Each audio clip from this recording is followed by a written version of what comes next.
meus irmãos e minhas irmãs, sejam muito bem-vindos a mais um episódio do Garden Podcast. O nosso objetivo aqui é te inspirar a cultivar o seu relacionamento com Deus. E esse episódio só está sendo possível graças ao Estúdio PTF. A gente vai deixar aqui o contato deles para você, se você quiser, um serviço de vídeo, um serviço de fotografia, de gravação, essas coisas, tá bom?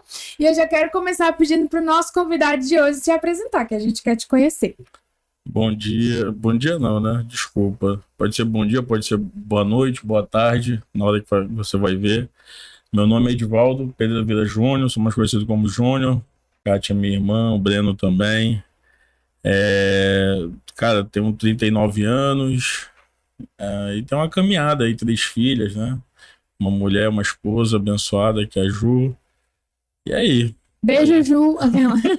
Obrigado por ter liberado o Júnior pra gente. Emprestado ele rapidinho. Glória a Deus pela sua vida, né, Júnior? Eu queria pedir pra você começar falando pra gente se você nasceu no lar cristão, se você foi sempre crente, como é que foi esse processo, né? Não, Kátia, eu não nasci no lar cristão. Minha família toda era de outra religião. Meu pai, minha mãe. E aí, por volta ali do ano de 92...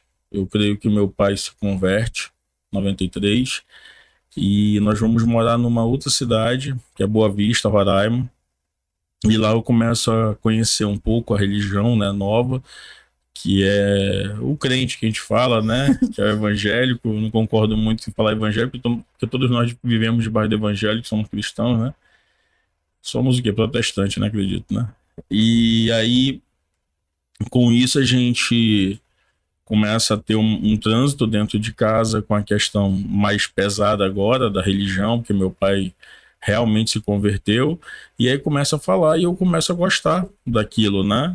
E nisso tem um pouco dessa divergência em casa, mas uma família cristã, mas berço evangélico só depois dos meus 11 anos ali, 12 anos efetivamente. Que foi quando tu aceitou esse Jesus? Quando eu aceitei mesmo, foi ali pelos 12 anos, 12, 13 anos, mas eu digo que eu tenho 2 conversões, né? Porque eu falo que a primeira eu me converti, mas eu era mais convencido do que convertido, né? E depois, bem lá na frente, é que realmente eu tomo uma decisão e me posiciono em termos de fé, que é mais ou menos ali em 2004, 2005, que eu realmente falo, não, agora eu vou viver a base do evangelho sem negociar mundo e reino, né? Foi mais ou menos ali. Então tudo começou com esse posicionamento radical do teu pai, assim, aí começou a influenciar a casa, a família. Exato. Seus pais eram juntos, né? Eram juntos, aí um dos motivos da separação foi a religião, na época, né? Porque meu pai, da noite pro dia, ele gostava de bebida, mas assim, nunca foi de beber assim não, mas gostava, né, de final de semana, e um churrasco pro sítio e tal. Mas aí quando meu pai entendeu mesmo realmente o posicionamento dele, ele já chegou rompendo com tudo, e já não queria mais saber de cerveja, já não queria saber mais de nada desse tipo de coisa dentro de casa. E pelo contrário, já foi uma célula para dentro de casa, aonde a gente fazia essas festas mundanas já começou a ser época de jejum e oração, era mais ou menos isso, entendeu? Então, houve um choque, e isso não ajudou muito dentro de casa, a um ponto. Houve uma ruptura, então meus pais se separaram, nós voltamos para Manaus, e aí começa a minha caminhada com Cristo, mas assim, sem a presença do meu pai efetivamente, né? Praticamente, meu pai é vivo, né? O nome do meu pai é Edivaldo, é um homem de Deus, um homem convertido, pelo contrário, ajuda aí muito, né? A obra, é um cara que financia algumas obras também, que Deus o usa para financiar, mas nisso houve essa ruptura, né? E aí eu vou ter minha caminhada, e com essa caminhada que eu vou conhecer a Cristo da forma que ele realmente quer, né? E aí foi assim. Talvez fosse até necessário, né? Demais. Essa separação, assim, né? Pra você conhecer o Senhor. Como foi esse processo de você conhecer o Senhor? Você teve uma experiência com ele? Eu tive, assim, desde a minha conversão, Deus ele é muito bondoso comigo, sabe? Muito amoroso. Não só comigo, né? Mas a experiência aqui que eu tô te contando é a minha, né? Então, o que acontece? Eu conheci tudo muito cedo, né? Conheci o mundo muito cedo, nunca me envolvi com droga, mas me envolvia, né, com fatos de prostituição, essas coisas desde muito novo. Só que aí tem um episódio da minha vida que eu fiquei doente. Eu tinha um diagnóstico de epilepsia. E eu fui no médico. Minha mãe teve que me levar porque eu já estava começando a me tremer, ter alguns tipos de espasmos e tal. Aquilo ali começou a ficar estranho. E aí eu sou levado ao neuro. Ele recomenda 3 exames de ressonância magnética que eu tive que fazer em 3 empresas diferentes. Porque ele, como diagnóstico, ele poderia servir pro resto da minha vida, né? Como é um diagnóstico de uma doença como é a epilepsia. Eu fui em três empresas aqui de Manaus e os 3 exames deu o mesmo diagnóstico, perfeitos e tal, dizendo exatamente o laudo e disse que era a epilepsia. E com isso já me foi passado um remédio. Na época, se eu me lembro bem, ele se chamava Gardenal. Tarja preta, era controlado e tal. E aí a minha mãe era deficiente visual, ela tinha uma doença chamada retinose pigmentar, então a moça que trabalhava dentro da nossa casa, ela levava dentro do quarto para poder me dar o remédio. É um remédio bem pequenininho, não sei se vocês já viram esse remédio e tal. E aí quando eu fui tomar, pela primeira vez eu escutei a voz de Deus, assim, mas assim, audível, eu nunca tinha escutado, assim, é um negócio assim meio estranho, assim, né? Uhum.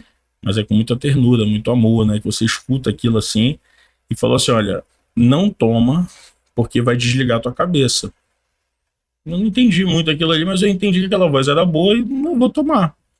E aí eu colocava como se fosse por trás da língua, aqui assim, debaixo da língua, fingia que abria, ela não via, e eu ia lá no banheiro, o meu quarto tinha um banheiro, e aí eu cuspia dentro do vaso sanitário e deixava aí, né? Uhum. Cara, isso aconteceu uma vez, aconteceu 2. No terceiro dia, era uma vez por dia que eu tinha que tomar um remédio. Quando foi no terceiro dia, eu acordei assim com um negócio na minha cabeça, eu falei assim, eu lembro que meu pai falou, eu falando pra mim mesmo, sabe? Eu lembro que meu pai falou sobre a cura de um epilético na Bíblia. Só que eu não sabia pesquisar ainda, e eu já tinha uma Bíblia, mas, né, como eu te falei, eu tive 2 processos, né? A primeira vez a conversão era mais convertido, eu era convertido, mas na verdade eu era convencido. Então não pegava a Bíblia, não tinha muito esse aspecto com Deus. Mas o conhecia, assim, já orava e tal, mas dentro da minha média de uma oração a cada 3 meses, sei lá, alguma coisa assim. E aí, nisso, eu falei assim, não vou ficar doente. Quando a moça veio de novo, a Rosinha, que era a moça que trabalhava lá em casa, eu peguei, fiz mais uma vez aquilo, de botar o remédio atrás da língua e joguei, né? Pá. E aí minha mãe sempre dormia. Ali pela parte da tarde, cochilava ali, né? Tava tranquilo. Eu falei assim, cara, eu estudava no Colégio Dom Bosco, um colégio salesiano, católico. E eu lembrava que às vezes, a gente ficava lá atrás, assim, como a saída por trás do colégio, tinha uma igreja lá. E eu ficava vendo aquele negócio, aqueles louvores, eu achava legal, às vezes eu tava esperando lá. E o nome da igreja era Deus e Amor. E aí eu falei, cara, eu vou lá naquela igreja, porque alguma coisa me levava pra lá. Então eu peguei o ônibus, eu morava ali nos Franceses, eu saí dos Franceses, peguei um ônibus, acho que era 205 o nome do ônibus, eu não lembro mais assim do número dos ônibus. E eu lembro certinho, cara, que eu bati lá. Eu cheguei tão cedo que a porta da igreja estava fechada. E eu fiquei esperando aqui na escadariazinha aqui que tinha. E eu lembro de uma senhorinha abrir. Quando ela abriu, aquela irmãzinha do coque, que eu falo, né? Se eu falo, cara, se tu conhecer realmente a irmãzinha do coque, tu tem medo do Satanás. Tu não tem medo do Satanás, mas tu tem medo dela. Porque ela falar isso que eu te digo, já era. E aí, nisso, eu entro na igreja, não sei se vocês já viram algum tipo de culto da Deus Amor, que eles têm a organização do lado pro outro, né, mulher de um lado, homem do outro, pelo menos era assim na época. E aí tem uma hora que tem um ministério de revelação. E eu tava lá atrás na minha, quietinho, e eu lembro que o pastor começou a pregar, eu tava como, era a sede da igreja, até então em Manaus, hoje é em outro lugar lá, que eu sei, um ministério muito abençoado. E eu lembro que ele falou assim, olha, tem um irmão aqui que veio de casa, exatamente da casa dele para cá, porque ele tem um diagnóstico de uma doença. E ele não quer mais ficar doente. E aí as irmãzinhas levantavam a mão, e todo mundo levanta, porque pensa que é, né? É benção, levanta a mão, é cura, levanta a mão. E ele falava assim, olha, irmãzinha, não é com você, é irmão, não é com irmã. Deixa a bênção dos outros. E aí eu quieto aqui, eu falei, Deus do céu, aquele negócio meio estranho ainda. E ele fala, olha, meu irmão, você tá doente, você tem uma doença que ela é muito séria e tal, mas até então eu não falava. Só que eu já sabia que era comigo, mas eu tava nervoso. E aí ele falou assim, meu irmão, tu já sabe que é contigo. E para que você saiba, Deus vai agora acelerar teu coração. Ele falou isso, meu coração parecia uma escola de samba. Eu falei, meu Deus, é comigo. Aí eu levantei a mão e falou, vem. Porque é como se fosse um ato de fé, entende? Você levanta a mão como um ato de fé. E aí eu fui andando até lá e eu lembro da pergunta dele assim, você realmente crê que Jesus pode te curar? Eu falei, eu creio, já meio que chorando assim, né? Eu falei, eu creio. Aí ele ungiu assim o dedo e só tocou na minha testa. Mas tocou assim, só um negocinho assim, eu fui apagando. Caí assim, no meio da igreja. E aí eu lembro de chegar 3 homens. Eu falo homens, mas eu sei que eram 3 anjos ali. E eles chegam, um fica ao lado da minha orelha esquerda, outro ao lado da minha orelha direita e outro bem atrás. E eu lembro dele abrir minha cabeça como se fosse um tampo, assim, sabe? Eu abro, fosse guardar, eu tirar alguma coisa, abro. Aí ele tira meu cérebro velho e joga assim. E pega um outro, acho que não prestava mesmo pra nada. Né? Pegava aqui, tava todo comprometido já. Pegou e tira um outro assim, bota assim, ó, pá, e fecha. E aí eu levanto, eu falo, cara, que experiência doida e tal. O pastor falou assim, me viu em pé, falou assim, vem cá rapidinho, deixa eu te falar. Teve coisas que eu não falei porque o senhor não falou pra eu falar na hora, mas agora eu tô autorizado a falar. O nome da sua doença é epilepsia. Cara, nunca tinha me visto na vida, na vida. Cara, foi uma experiência muito forte. Aí ele fala assim, eu vi 3 homens, 3 anjos chegando. Aí realmente escreveu, lado esquerdo, lado direito da tua orelha, atrás. Pegou teu cérebro velho, jogou, colocou um novo. Mas Deus manda te dizer que ele te deu um cérebro agora aperfeiçoado, onde ele vai te usar muito na obra. Você ainda não crê nisso, e é compreensível, pela vida que você tem levado. Falei, meu Deus, Deus já me entregou todo o pão, né? E aí eu só pensando o que ele tava vendo na minha vida. E aí ele pega e fala que aquilo ali era uma cura e que eu teria que ir nos mesmos, olha só o que ele fala, e você vai nas mesmas 3 empresas que você fez o exame. Bem específico, né? Tudo. É pra dizer, tipo, Deus é quem fez isso. Sim. Aqui, né? Uhum. E aí, nisso acontece, eu chego em casa, começo a chorar, falo pra mamãe, tô curado.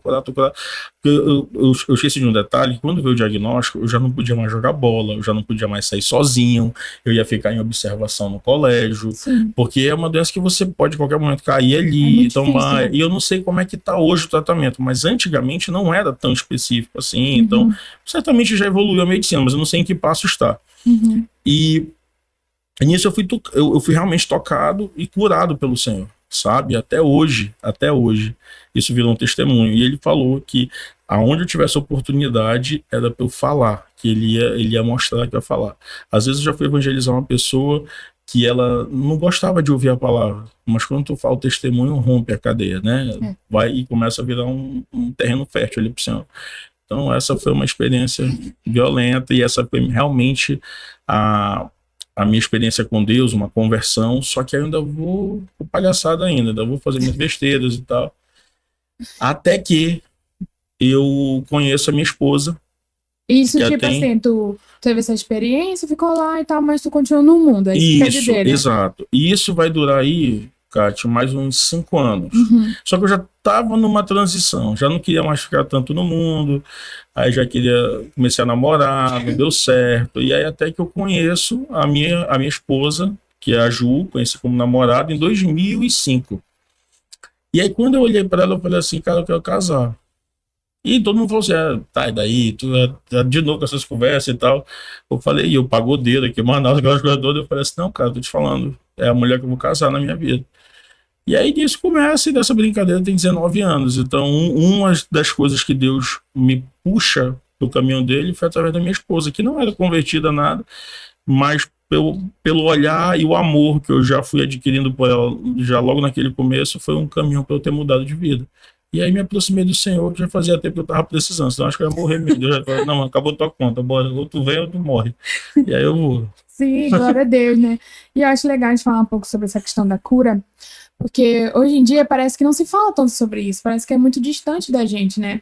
Só que isso é uma realidade que era comum nos dias de Jesus, mas é comum pra gente, tem que ser comum, o milagre Verdade. tem que ser comum pra gente, sabe? A gente tem que querer o sobrenatural de Deus. Então, às vezes, por medo, a gente não ora pra Deus curar. Uma dor de cabeça que seja. O Breno é meu esposo, ele tá aqui. E várias vezes ele me confrontou com isso, sabe? Tipo, eu falo, ai, tô com dor de cabeça. Aí ele, tu já orou? E eu, tipo, ainda não tinha orado. Porque parece que parece uma coisa tão pequena, eu vou orar por isso, por quê? Mas Deus faz, né? E ele não faz só com a dor de cabeça, ele faz com uma doença, que é a epilepsia, né? Uma doença no cérebro que causa várias coisas.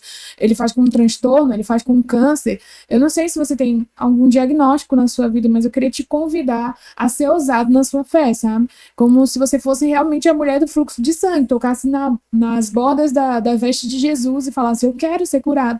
E declarar, né? Porque pelas pisaduras de Jesus, nós fomos curados, nós fomos curados. Tipo assim, não é que você vai ser, é que você já foi. Então acesse esse lugar. Deixa o Senhor derramar uma cura sobre você. E essa cura, eu acredito muito que tem gente que vai ter experiência de cura física, como o Júnior, mas tem gente que vai ter experiência de cura emocional. E eu já vivi várias curas emocionais na minha vida, de tratamento, assim, do Senhor mesmo. Eu pedi, Senhor, eu quero cura mesmo nessa área, e Ele curou. Então, eu creio que Deus faz. Não é uma historinha que está escrito num livro legal, não. É uma verdade. Jesus, Ele cura. E a gente precisa crer. Eu creio. E eu digo que aonde você foi tocado, né, pelo Senhor Jesus ali, é uma coisa que eu falo. Tem muita gente que me conhece. A gente já tem uma caminhada, né? A gente foi líder de célula juntos e tal. As pessoas falam assim, Júnior, tu tem muita fé, cara. Tá? Tu tem muita fé, essa tua fé é muito doida, que tu acredita nas coisas e tal. Eu falei, cara, eu literalmente sou um impossível de Deus, assim. Eu sou um cara um improvável, literalmente, eu não era nem pra estar aqui. Eu não era pra ter essa vida, eu não era pra ter 3 filhas, eu não era pra ter uma esposa, eu não era pra ter empresas, nada disso que eu tenho hoje. Eu sei muito bem quem foi que me deu essa oportunidade, foi o Senhor. E se o Senhor me curou, por que Ele não pode fazer? Entende? E eu creio que a questão da cura, a questão em qualquer coisa da tua vida, ela se refere a 2 coisas. Primeiro, a obediência ao Senhor, mas o segundo é o seu posicionamento em fé, sabe? Eu acho que a fé, ela é dom de Deus. Eu acho não, ela é, porque em 1 Coríntios 12 fala sobre os dons do Espírito Santo, e ele fala que um dos dons é fé, né? Mas eu digo que a fé, você cria aquele ambiente, sabe? Quando você tá ali, um ambiente de milagre, cara, você precisa crer. Não existe a possibilidade de Deus não fazer alguma coisa, sabe? Deus é o Criador, Ele é soberano, ele pode fazer qualquer coisa. Por isso que, eu tô quebrado, vamos orar que o Senhor Ele vai te levantar. Eu tô doente, eu não posso ter filho, eu não posso isso. Vamos orar que Deus vai fazer. Eu creio que o poder da oração, ele é gigantesco, assim, sabe? Porque a palavra de Deus diz, que tu que foi muito tempo líder comigo e o Breno, lá na nossa célula, aqui no Parque 10 e tal, que eu cito muito uma passagem da Bíblia, que é Tiago 5, né? 13 a 16, que o cara, bicho, bem que tá vendo, onde tu anda, tá andando contigo ali. Mas porque aquilo ali para mim é real, totalmente. A palavra toda ela é real, mas eu digo assim, tem coisas que é muito marcado para mim, assim. E Tiago 5,13 fala que quando tá triste, ore, quando tá feliz, cante louvores, mas quando estiver enfermo, né? Então a enfermidade bateu, chama os presbíteros ou os líderes da igreja ou da área que tu estás ali, e eles ungirão e orarão, e a oração da fé o deixará de pé. E se lhe houver pecado, serão perdoados, né? Então confesse os pecados uns aos outros, para que vocês possam orar uns pelos outros, né? A oração do justo tem muito poder. Então, existe a confissão dos teus pecados também, porque Deus é santo, ele entra no ambiente santo, e pecado não habita junto com o Senhor. Então, você confessar também é um princípio de cura gigantesco. Então, assim, eu vou te falar, eu já orei por muitas pessoas que já foram curadas de coisa e eu só sei porque voltado para testemunhar, né? Que está em Gálatas 6, né? Que aquele que o instrui, que aquele está sendo instruído, compartilha quem o instrui, né? que edifique a fé. Mas assim, cara, curas de câncer, curas tem agora uma doença que tem acontecido muito nas mulheres, acho que é fibromialgia, endometriose, né? Cara, problemas na coluna, sabe? Eu já conheci a coluna assim por causa de tanto que eu orei, né? A C3, C4, L3, L4, eu sei que é lombar, cervical. Comecei a aprender com a galera que chega lá com hernia de disco, essas coisas. E é tudo pela fé. Então, eu creio. Como Deus fez comigo, eu falo, Senhor, se eu vejo uma pessoa entrar na nossa igreja e eu vejo uma pessoa entrar numa cadeira de roda, galera, saiba, se você não estiver vendo ou acha que ninguém está orando, eu já estou orando. E é o posicionamento do meu pastor, do Ulisses. Mandar um abraço para o Ulisses, para Renato, porque o Ulisses também, eu sei que ele é assim, porque o Ulisses, ele vê alguém entrando em cadeira de roda, ele quer orar. Ele quer orar por cura, porque conhece, a gente sabe. Então, assim, às vezes nós mesmos, como crente, temos muitas das vezes nos calado perante um ambiente que ali cara, é terreno fértil para, sei lá, engrandecer, glorificar o nome do Senhor naquele ambiente. Essa magia, literalmente, a gente tem que meter a mão, galera, ali e orar mesmo. Ah, não quero, tudo bem, eu respeito. Mas se deixar, eu vou orar por cura. E não deixar de ser tomado pelo medo, né? O medo é um espírito. Às vezes você não... eu não vou orar porque pode ser que não aconteça. Mas não é o seu nome. É o nome de Deus. Então a conta é dele, não é sua. O problema é dele, não é seu. O seu papel é orar. A gente ora por meio da fé. E se é a vontade de Deus para aquela pessoa que ela seja curada naquele momento, amém. Fora que existem curas que acontecem de forma gradativa. Tu ora e a pessoa vai sendo curada e quando ela menos percebe, ela já foi curada, né? Então a gente tem que fazer o nosso papel. Nosso papel é crer e fazer o que a Bíblia nos instrui. Orar, a gente ora. O resto é Deus que resolve. É isso que eu penso também, Kátia, de verdade. A gente tem que fazer a nossa parte. A última palavra é do Senhor, sempre, né? Muitos são os planos dos homens, mas a última palavra é do Senhor. Então, assim, por falta de oração, não vai ser que aquela pessoa perto de mim não vai ser curada. Agora, sempre vai ser a vontade do Senhor soberana, e a gente sabe que as coisas cooperam para o bem daqueles que o amam, né? Então, que seja sempre feita a vontade dele, não a nossa, né? A gente não pode deixar de fazer a nossa parte por causa de medo, por causa da nossa limitação. Porque a gente não é Deus, entendeu? Não é a gente, não foi o Júnior que orou e foi o Júnior que cura a pessoa, entende? Nunca. Foi o Espírito Santo. A única diferença foi que ele se deixou ser usado. E às vezes pode ser que alguém na sua família esteja precisando de uma oração por cura e você vai ser a pessoa que vai orar e o Senhor vai usar e aquela pessoa pode até se converter por causa dessa situação. Aí você vai ficar parado, sem fazer nada, sem falar, sem deixar o Senhor te usar? Não. Por causa do medo? Não. Tem que ser ousado, tem que ter uma fé ousada. É assim que eu creio, entendeu? Porque eu creio que Deus faz. Né? Então estamos juntos, abraçados. Glória a Deus. Eu queria que você falasse um pouco pra gente, Júnior, do seu processo, né? O Júnior falou aqui já, né, pra gente que ele é empresário e tal. Mas nada começa assim, né? Tipo, do hoje, né? Teve um começo, né? A gente já sabe um pouco da história dele. Eu queria que você compartilhasse, né? Lá quando era na fã, no começo de tudo e tal. Tá, vamos lá. Vou tentar ser sucinto, porque uma das coisas que eu falei pra cá, falei, cara, me ajuda, porque eu falo bem pouquinho, né? Pode falar. Ao contrário, só que não. É assim, eu sou filho de contador, né? E tenho tio contador, tenho um cunhado contador, e o ambiente sempre foi esse. Então, meio que, cara, né, as conversas, tudo era sobre isso. Então, eu fui muito influenciado pelo meio, né, que eu estava. E aí eu falei, cara, eu quero fazer contabilidade, eu quero fazer ciências contábeis. E aí eu vou fazer o vestibular, passo no vestibular da UFAM, uma bênção na minha vida, porque a gente não tinha condição na época. Meu pai não estava muito bem financeiramente, minha mãe, por ser deficiente visual, ela não trabalhava. Então as coisas foram muito apertadas durante um tempo, né? E aí eu me formo em contabilidade, em ciências contábeis. Eu falo ciências contábeis porque contabilidade ela é apenas uma matéria do curso de ciências contábeis. Então, ciências contábeis é uma ciência gigantesca, tem vários caminhos. Pra você ter ideia, tem especialização somente para agro, somente para a área de tecnologia, somente para a área financeira. Então, assim, você vai indo e você vai entendendo o universo que é. E aí, nisso, eu começo a trabalhar, comecei a estagiar em prefeitura, essas coisas, começo a trabalhar em grandes empresas também, como trabalhei na época na maior cervejaria do mundo, Trabalhei na maior empresa de informática do mundo, trabalhei na maior empresa, tudo as maiores, assim. Eu trabalhei na maior empresa também de linha amarela do mundo, então eu tô falando de empresas como Ambev, como Lenovo, como Caterpillar.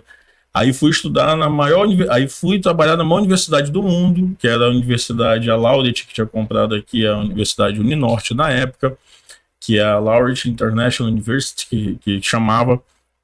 E tudo isso já trabalhando sempre na minha área financeira, mas tirando alguns casos que eu trabalhei na área logística também. E comecei a ir para uma outra área de refinamento da própria área de ciências contábeis, que é a área de planejamento financeiro.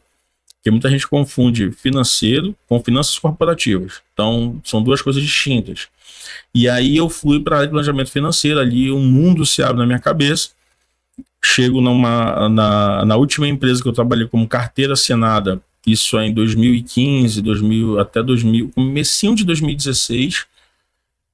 Eu trabalhando na Lenovo, e aí eu já tinha a oportunidade de viajar para outros lugares do mundo, né, a trabalho e tal, tudinho. Tive essa experiência, e lá eu me deparo, Kátia, com o papel do consultor financeiro. Porque até então conhecia muito o contador, né? Então eu fecho um contrato com o meu cliente, esse cliente me manda as informações, eu começo a gerar as informações contábeis, começo a mandar os impostos, o que a contabilidade geralmente faz. E desculpa. E aí eu já tinha muita vontade de empreender, e por uma questão simples que eu vou te contar. E a nossa igreja, o nosso pastor principalmente, ele sempre gostou muito de missões, né? E aí eu achava muito legal aquele negócio de missões, quando eles voltavam e contavam, tinha um resgate Amazonas, tinha as outras missões que eram menores, que o Ulisses ia e levava o pessoal. E toda vez que eu queria ir, cara, eu já estava bem financeiramente, já, salários muito bons e tal. Então eu tinha grana para ir, mas eu não tinha tempo. E aquilo ali me incomodava porque eu queria, de alguma forma, servir ao Senhor, mas, cara, meu tempo era muito escasso, sabe? Até num domingo, às vezes, eu estava viajando. E as viagens eram assim, eu estava aqui trabalhando até sexta-feira, do nada chegava um e-mail, olha, você precisa se arrumar, porque, sei lá, tu vai viajar domingo, no caso, para o México, para Monte Rei. Aí, cara, eu não podia fazer planos. E aí eu comecei a ficar incomodado com aquilo, mas bem, tô ganhando bem, né? Tá tudo bem, tudo tranquilo, já casado, com uma filha. E aí eu tô vendo eu falei, cara, eu vou na próxima missão. E essa missão, ela iria acontecer, era meados de outubro de 2015, alguma coisa assim do tipo. E eu lembro, eu ainda tinha um trabalho que eu fazia em Boa Vista, então volta e meia eu viajava, todo mês eu viajava. E aí eu falei assim, cara, eu tô vendo algumas pessoas que estão pra essa missão e essa galera não tem grana. E para você que não sabe como é que é uma missão, deixa eu te falar. Às vezes você acha que tá tudo pago. Não funciona assim. Você tem que organizar o barco, você tem que organizar a alimentação, você tem que organizar as doações que você vai levar. Geralmente o missionário, ele vai fazer alguma atividade lá, ele vai construir um colégio, ele vai construir uma igreja, ele vai ajudar pessoas, ele vai fazer serviço odontológico, ele vai fazer serviços médicos, ele vai ajudar de alguma coisa. E na verdade você paga para ir. Então você organiza. Às vezes você vai para outro país, você tem que pagar a estadia. Tem umas coisas assim que a galera não tem muita noção. Então é um ato de fé gigantesco mesmo, assim, você faz. E aí eu olhava aquelas pessoas, eu falei assim, cara, eu conheço aquele brother, eu caminho com ele não tem grana para fazer isso. E o outro tem. E eu que tenho condição de, tipo assim, no caso, fomentar essa missão todinha, eu não tenho. Eu não tenho tempo para ir, mas tenho dinheiro. Alguma coisa tá descasada. E nisso eu começo a orar por isso, que ele me incomodou de uma forma, cara, que eu não tenho tamanho. E eu falei, cara, não, eu não vou vir nesse mundo só para trabalhar, brother. Não vou vir só para isso. E aí eu começo a orar. E eu lembro de fazer uma oração assim. Eu tava na minha mesa, lá na Lenovo, e eu falei assim, Deus, se o Senhor me der a oportunidade de servir, de eu ter tempo para o Senhor, que logo no começo, quando eu abrir minha empresa, que eu acho que eu vou ter que abrir uma empresa pelo jeito, né, assim. Não sabia de nada. Nada. Eu nem imaginava. Eu falei assim, se o senhor me der uma empresa, eu não sei como é que vai ser, mas que o senhor me dê pelo menos o salário para eu pagar as contas de casa. E depois eu sei que o senhor vai abençoar, porque eu sei que as coisas cooperam para o bem. Eu sei, eu lhe amo, o senhor sabe que eu lhe amo. Então, e orei, papo, tem gente que faz orações de 2 horas, 3 horas, cara. Tem hora que tu tem ambiente para isso. Tem hora que tu tem 5 minutos ali, a tua oração mais sincera que tu tem com Deus. E eu orei e esqueci. Como toda pessoa, né, crente faz, né? Esquece. Cara, quando vira 2016, eu falei, cara, eu acho que eu vou pedir minhas contas. E eu recebi uma proposta muito boa. Eu falei, acho que agora é a hora. Vou pedir minhas contas. Eu nunca tinha sido demitido de lugar nenhum. Aí eu pego, faço uma carta, já conheci o procedimento, faço uma carta, tinha um carimbo, assinei, pá, e entreguei pra minha chefa dizendo, olha, eu tô pedindo minhas contas e tal. E aí ela, tem certeza? Eu falei, tenho sim a oportunidade, eu não vou nem negociar salário, porque é totalmente desproporcional o salário que eu ia receber, eu vou sair. Aí eu entrego a carta. E quando eu entrego a carta, o diretor da fábrica manda me chamar na sala. E eu vou lá, falei, cara, o que eu fiz de errado, né, mano? Só pedi minhas contas, tá tudo certo. E ele falou assim na minha frente, olha, nós conhecemos o seu trabalho, nós sempre vemos o seu horário que você sai, você está sempre empenhado, nunca disse não para nenhuma viagem de última hora, nada, então nós vamos ser também, da mesma forma que você foi muito honroso conosco também, nós vamos ser com você. Pegou minha carta e rasgou na minha frente, eu falei, pronto, não vai me dar meu emprego. Não vai me dar minha demissão. E nós vamos te demitir. Eu só te peço alguns dias, uma semana que seja, tá? Acho que foi 2 semanas, e aí você tá apto pra sair. Tá bom, cara. Eu não acreditei. E eu não tinha nem noção como é que era a minha rescisão, apesar de fazer todos os cálculos de rescisão para todo mundo lá da fábrica, eu não tinha noção da minha. E aí eu tô ali, pá, trabalhei 1 ano e meio nessa empresa. Quando vem a notícia da minha demissão, realmente sai no dia do meu aniversário, 2 de fevereiro de 2016, né?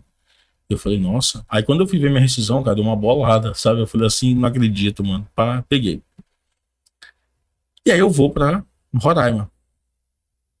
E aí, quando eu chego em Roraima pra trabalhar com meu pai, eu tinha recebido uma proposta, que é daí eu tenho que fazer outro podcast contigo pra poder explicar algumas outras coisas.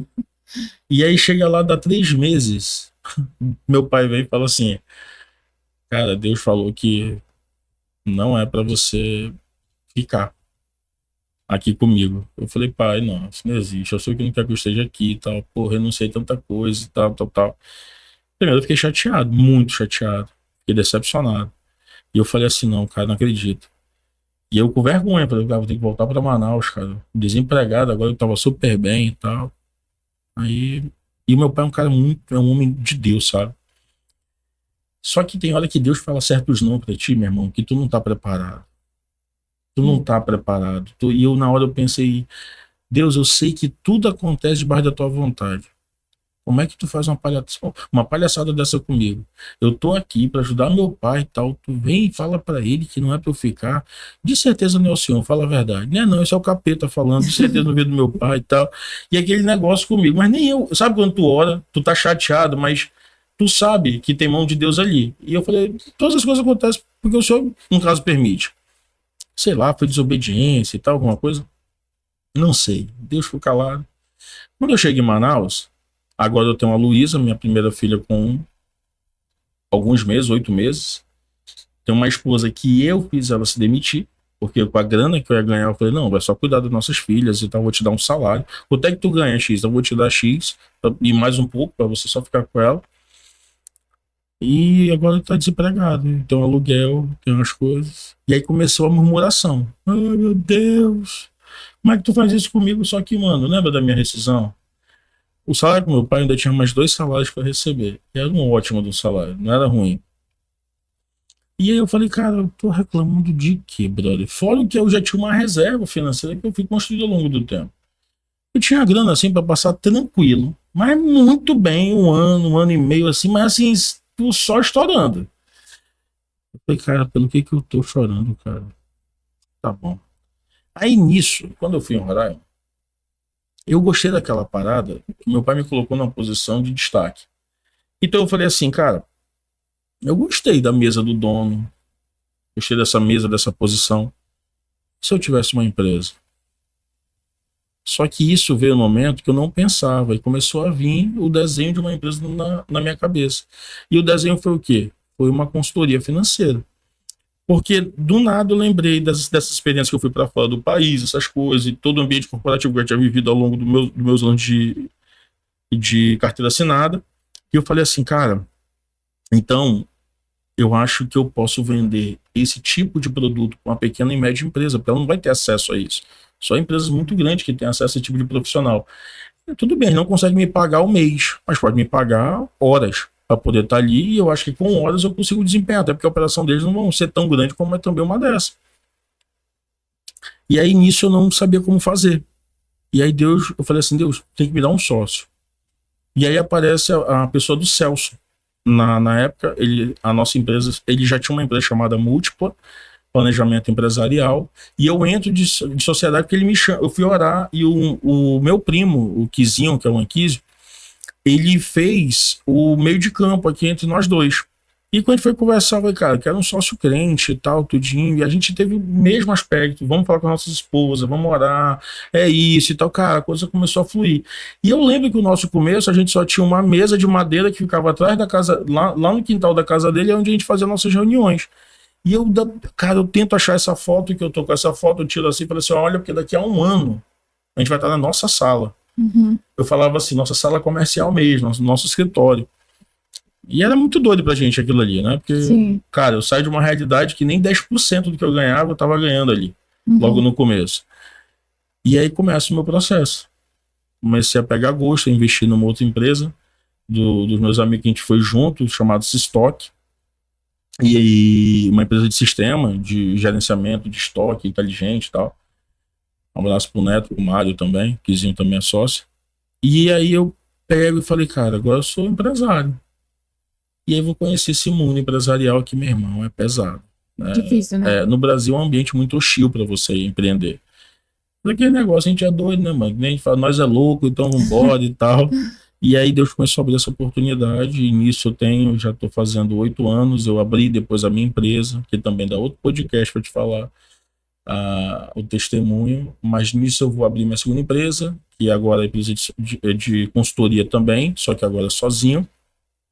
E o nome da empresa chama Hellbot, consultoria empresarial, e tem toda uma história por esse nome, que Deus ele me abençoa com o nome do mesmo poço que Isaac abriu e não deu mais problema. Então, Hellbot significa lugar de alargamento. E para você que está escutando, não é Hellbot, não é Hell de inferno, não. Pelo amor de Deus, todo mundo me pergunta, é Hell de inferno? Então é doido, cara, não botar o nome de inferno no meu nome. É R-E-O-B-O-T-E, Hellbot, é o nome hebraico. É um lugar que vai crescer cada vez mais, né? Amém, em nome do nosso Jesus Cristo. Glória a Deus.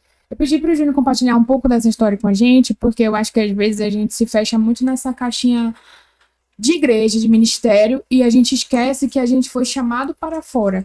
Então, a sua profissão pode ser o lugar que Deus quer te usar. A sua empresa pode ser o lugar que Deus quer te usar. O lugar que você está, a faculdade que você está fazendo, que talvez esteja suada e esteja difícil para você, só juntando suas moedinhas, seja o lugar que Deus quer te usar, né? Porque eu acredito que precisam de influência cristã em todas as áreas. Então, eu preciso ter médicos cristãos, enfermeiras cristãs, professoras cristãs, empresários cristãos. Em todo lugar precisa ter cristão.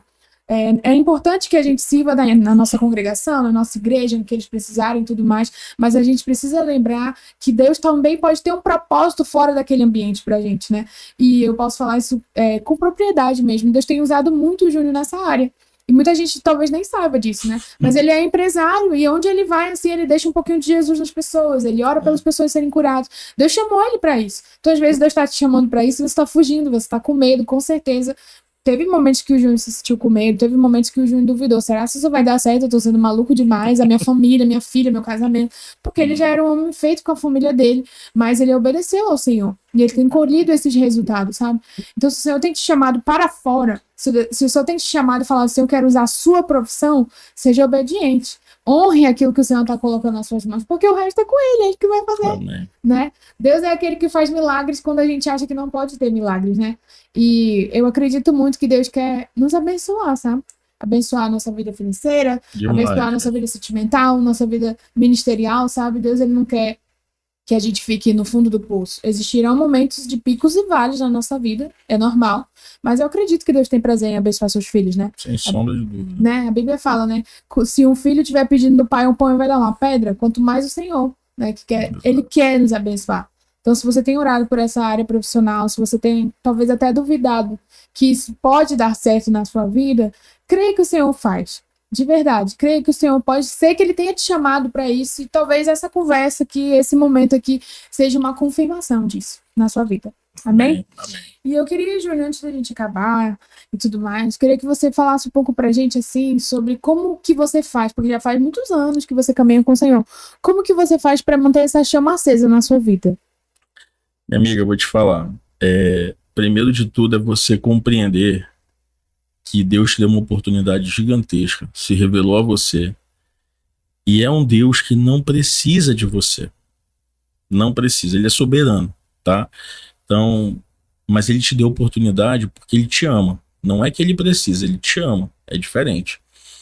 E é um pai amoroso demais. E quando você compreende o tamanho do amor dele, quando você compreende da onde Ele te tira, pelo que Ele faz, por tudo que Ele te dá de oportunidade, eu acho que essa chama só vai morrer, vou te falar quando eu morrer. Porque por tudo que Ele já fez na minha vida, as oportunidades que eu já tive, como eu te falei, cara, tem que ter uns 3 podcasts pra gente poder falar de questões de cura. Eu tô te dando um testemunho de cura, mas teve as curas ainda indiretas, né? Tipo, minha mãe era deficiente visual com uma doença hereditária. Uhum. Então, os médicos falaram que eu não nasci cego e meus irmãos por sorte.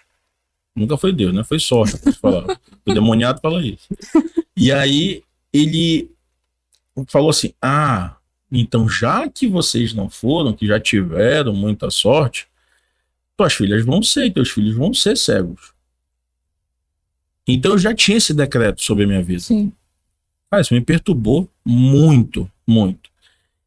E quando eu vejo minhas filhas, eu falei assim, não, Senhor. Eu fiz uma oração e falei assim, eu quebro toda maldição. Amém. Eu quebro tudo isso sobre a minha vida, a vida das minhas filhas, das minhas gerações, não vai ter cego. E não que cego, gente, pelo amor de Deus, não é que cego é maldição, porque minha mãe não era uma pessoa amaldiçoada, mas é para que o nome de Deus também seja engrandecido sobre as nossas vidas. Mas eu falei, cara, tem tanta coisa que eu posso fazer para o Senhor. E Ele me deu essa oportunidade que seja porção dobrada sobre as minhas filhas, porção triplicada sobre os meus netos, e assim vai, porque eu quero que todos eles exaltem e falem e gastem a vida falando do amor de Deus, falando quem é, que essa geração vai ser extremamente potencializada, sabe? Então, assim, quando eu penso nas minhas gerações, é que me acende a chama. Se tu quer, assim, realmente uma resposta, quando eu penso nas minhas gerações, porque o que eu entendo, ontem eu estava tendo essa conversa, não sei se foi ontem ou foi anteontem, eu estava tendo essa conversa com a Sabina. Liguei para a Sabina, estava falando de vídeo, e a Sabina é resenha, né? Toda vez que a gente se encontra, assim, ou tem que ser no telefone, quando a gente se encontra, a gente gasta muito tempo falando. E eu falei, Bina, tu sabe por que a gente passa tanta guerra na nossa vida? Ela falou, por quê, mano? Me responde que eu tô precisando. Tô precisando. Eu falei assim, mano, é porque a gente tá quebrando as cadeias de maldição para as nossas próximas gerações. Nós somos a geração que as nossas futuras gerações estão esperando. Essa quebra de ciclo, sabe? De muita dificuldade, disso, de pessoas que não são convertidas. Então, nós somos uma geração que vai abençoar as futuras gerações. Então, o diabo quer pegar a gente aqui agora mesmo. E para você que não crê, meu irmão, a gente senta. Em outro momento, se você quiser, a Kátia a gente conversa. Mas assim, essa chama acesa é você entender que depois que você morrer, não tem mais jejum, não tem mais nem oração, não tem mais nada. Você vai morar com o Pai. Você acessou o prêmio da salvação. Então, assim, se você tem a oportunidade de fazer alguma coisa por Deus, é agora na tua vida. Então, eu falo para Deus, eu falo, Senhor, tu me deixa viver, Pai, o máximo que eu puder. Mano, eu posso estar velho, os dentes caindo, se conseguir sair alguma coisa, nem seja em Libra, eu falo, porque eu vou falar do amor de Deus aonde eu estiver, enquanto Ele me der chance de falar. Isso é minhas gerações, é quem vai receber isso, assim como minhas filhas, minha esposa, mas também as minhas futuras gerações, né? Porque Deus não tem neto, né? Só tem filho, né? Então cada um se relaciona. Sim. Glória a Deus. Eu fico muito feliz de ouvir você falando sobre legado, né? Eu acho que às vezes a gente tá muito, assim, esquecido disso, né? Que é um legado que você vai Demais. deixar para suas filhas e elas vão deixar para os filhos dela e assim sucessivamente. Exato. É muito importante, porque a minha família deixou um legado para mim e foram necessários romper com algumas coisas que eu sabia que Deus não queria que continuasse, né? E é importante você entender que talvez algumas coisas que você tem plantado hoje, Deus quer que continue, né? Deus quer que suas próximas gerações se casem, tenham um relacionamento saudável, sejam cristãos, sejam cheios do Espírito Santo. Então comece a plantar isso agora mesmo. E é como o Júnior falou, é nessa vida aqui na Terra que a gente tem a oportunidade de fazer algo para o Senhor, que as nossas mãos são úteis, porque na eternidade não vai precisar, entendeu? Não precisa. Aqui a gente tem uma serventia, uma utilidade para a glória de Deus. E eu acho que olhar com gratidão para isso, cara, Deus me deu a oportunidade. E um dia alguém pregou para mim, um dia alguém orou pela minha vida, um dia alguém, de alguma forma, o Senhor me atraiu, usou a vida de alguém, né, alguma situação para me atrair para a presença dele. Então, que eu seja essa pessoa também na vida de alguém, né? Eu acho que isso ajuda muito a gente manter essa chama acesa. É uma chama de eu sou tão grato ao Senhor por tudo que ele fez por mim na pessoa de Cristo, que eu não posso viver uma vida mais para mim. Eu tenho que viver uma vida para ele. Eu acho que essa é a melhor forma de você conseguir manter essa chama acesa, né? Eu chutei uma palavra hoje, antes de vir pra cá. Eu tava meditando aqui nas coisas de Deus e tal, e eu acho que tá em Lucas 13. Eu acho que é Lucas 13, que vai falar sobre a mulher que quer ouvir a Jesus. E era num sábado, salvo engano. Se eu tiver errado, depois me corrija. Mas no sábado você não tinha cura. Não tinha cura no sábado, né? Acho que vocês sabem, né? Que a palavra fala sobre essas coisas. Tanto é que Jesus vai ser confrontado sobre curar uma pessoa no sábado, né? Uhum. Então, quando ela foi buscar ouvir a Jesus, ela já sabia que naquele dia não teria cura, não teria milagres. Ela foi só para ouvir, ela foi só pela presença dele. E aquilo ali confronta a gente, porque, cara, nós somos da igreja e nós somos a igreja, amém? Porque nós trabalhamos na obra, né? Você, o Breno, eu, todos nós trabalhamos. Uhum. Você, levita, o diácono e tudo que tiver que ser, a gente vai ser lá. Mas assim, tem cultos. Será que você não quer ver o sobrenatural? Toda vez que tu vai no culto, tu quer o xaramanaia, né? Tipo, aquelas coisas acontecer. Será que a gente está vivendo somente pela presença dele? Será que apenas a presença dele nos basta? Eu te falo isso porque eu falo isso para todos. Porque às vezes a gente está passando por momentos de dificuldade. Eu não falo só, porque parece que a gente só entende de dificuldade financeira. Parece que tudo que o problema é dificuldade financeira. E às vezes você está com dificuldade no seu casamento, você está com dificuldade com você mesmo, né? Tá aí, tu que é psicóloga aí, tá vindo aí as guerras que nós passamos, né? Com o nosso próprio eu, né? Falando assim, que literalmente, espiritualmente falando, é a ausência de Deus na nossa vida ali, de alguma forma, alguma coisa a gente está deixando passar. Cara, é muito difícil hoje a gente servir a Deus pelo que ele é. E tudo que a gente quer demonstrar para as pessoas, eu falo, cara, a coisa que mais vale a pena na tua vida é você ter a presença de Deus. A prosperidade de Deus não é grana, não é dinheiro, não é sucesso profissional. A prosperidade de Deus é você tê-lo todos os dias, aonde você estiver. Por isso que ele fala que eu sou o que sou para Moisés. No livro de João, Jesus ele vai falar 7 vezes que ele é, que eu sou o caminho, a verdade e a vida, eu sou o bom pastor, eu sou a porta, e por aí vai. Porque assim, tu queres cura, tu tem que ter a presença do Senhor ali. Tu quer uma mudança na tua vida profissional financeira, você tem que ter a presença de Deus, porque é com a presença de Deus que tudo te vai bem. Então as pessoas estão orando até pelas causas erradas, sabe? Quando ora por uma cura, te ora pela presença de Deus ali, por quê? Porque Ele é a cura, Ele é a prosperidade, sabe? Ele é o que você realmente precisa, mas Ele é o que você deveria dar mais valor na sua vida. Por isso que ele fala que ele quer amar seu pai e sua mãe não é digno de mim. É porque ainda não entendeu. Não é só por ele, é porque você precisa dele de uma forma absoluta, sabe? É o ar que tu respira, é tudo que tu faz. E se você tiver esse entendimento, cara, é impossível as coisas não cooperarem para o teu bem. É impossível. E, cara, respeita o processo, né? Bênção só vem depois de processo. Lê a Bíblia. Se tu ler a Bíblia, tu vai ver. Até os profetas, mano, a gente vai passar pelo processo deles. Para ter o que tem a presença do Senhor. Então, se tu respeitar o processo, eu te garanto que é certo. Como a palavra diz em Josué 1, salvo engano, é 7 a 8, que ele fala. Em algum momento ali desse versículo fala assim, ó, tão somente se tu seguires, né, a palavra, não te desviar nem para a esquerda, nem para a direita, certamente serás bem-sucedido por onde tu andar. Então, medita na palavra, busca a presença de Deus, busca estar na presença dele todos os dias e as coisas vão fluir naturalmente. Amém, glória a Deus. Acho que pode ficar aqui de frase final pra gente é não desperdice, né, a presença. Porque ela tá aqui com a gente agora, ela tá aí na tua casa, ela tá onde tu estiver. Você tem acesso, né, liberado a essa presença. Então não desperdice, não desperdice. Eu acho que essa é a principal lição que a gente precisa ter, sabe, na nossa mente o tempo todo, de que a presença tá ali e a gente precisa caminhar com essa presença. Glória a Deus, gente, pela sua vida. Muito obrigada por você ter vindo aqui com a gente, tá? Foi muito bom. E eu queria incentivar você, né, a curtir aqui esse vídeo, compartilhar com alguém, se inscrever no nosso canal. E não esquecer de você mesmo buscar ter a sua própria intimidade com Deus. Amém?